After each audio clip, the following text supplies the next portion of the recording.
সবাই কেমন আছো? আশা করি ভালো আছো। আমি একটু ভালো নেই বললেই চলে। ওই যে দেখতে পাচ্ছ ওনার আবার গয়না বাঁধিয়েছে, সে জ্বর বাঁধিয়েছে। কাল রাতে থেকে তার জ্বর রয়েছে।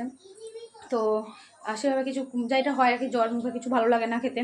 তো আমি বললাম ওকে মোগলাই খাবি, তো মোগলাই খাবে, চিকেন মোগলাই খাবে। তো এই যে মোগলাই আনা হয়েছে, একটা মোগলাই দুটো প্লেটে ভাগ করেছি। ওকে একটা দেবো, আমি একটা খাবো, কারণ ওর ভালো লাগছে না খেতে কিছু। এটা আপাতত আমি ঢেলে নিয়েছি, দেখতেই পাচ্ছ।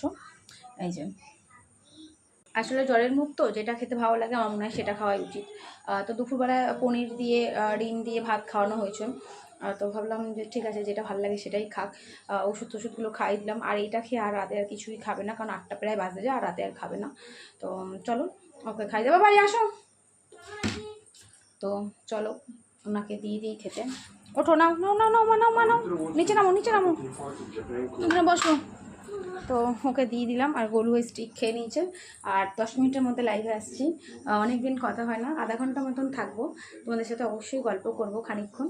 তারপরে আমি টাটা বাই বাই। রোজকার রুটিনে বাচ্চা কাচ্চার শরীর খারাপ থাকলে আর মানে কিছু কী আর বলবো, যাই হোক ছাড়ুন।